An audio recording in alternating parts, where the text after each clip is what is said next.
AP CM Chandrababu తెలంగాణలో ఇల్లు కట్టుకోవాల్సిన అవసరం ఏమొచ్చిందన్నది వైసీపీ ఎమ్మెల్యే రోజా. ఏపీ అభివృద్ధి లక్ష్యమని చెప్తున్న బాబు అమరావతిలో కాకుండా మరేడో ఎందుకు గడుతున్నాడని ప్రశ్నించింది. హైదరాబాద్లో ఇంద్రభవనంలాగా ఇల్లు కట్టుకున్నాడని గరమైంది.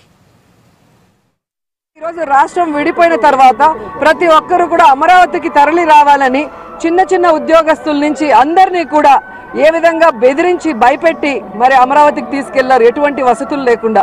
ఈరోజు వాళ్ళ కుటుంబాలకి దూరమై అధికారులందరూ కూడా వాళ్ళ పిల్లల భవిష్యత్తు అగమ్య గోచరంగా వాళ్ళు అక్కడ కష్టపడుతుంటే కనీసం ఆ రాష్ట్ర ముఖ్యమంత్రిగా ఉంటూ అక్కడ ఓటు లేదు, అక్కడ ఇల్లు కట్టుకోవాలన్న ఇంట్రెస్ట్ కూడా లేకుండా రాష్ట్రం విడిపోయిన తర్వాత మీరు హైదరాబాద్లో ఇల్లు కట్టుకున్నారు అంటే ఏం సంకేతాలు ఇవ్వాలనుకుంటున్నారు ప్రజలకి?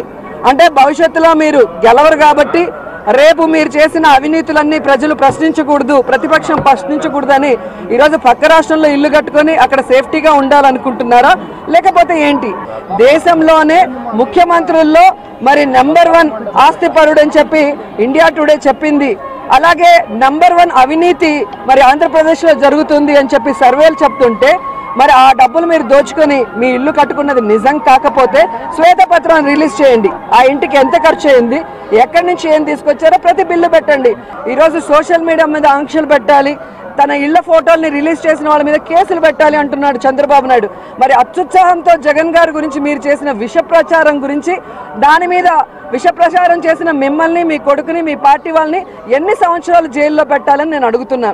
ఈరోజు ఒకటే అడుగుతున్నా, ఈరోజు పట్టుసీమలో మీరు అందుకున్న ముడుపులకి అలాగే రాజధానిలో మీరు దోచుకున్న దోపిడీకి ప్రతీకే హైదరాబాద్లో మీ ఇల్లు.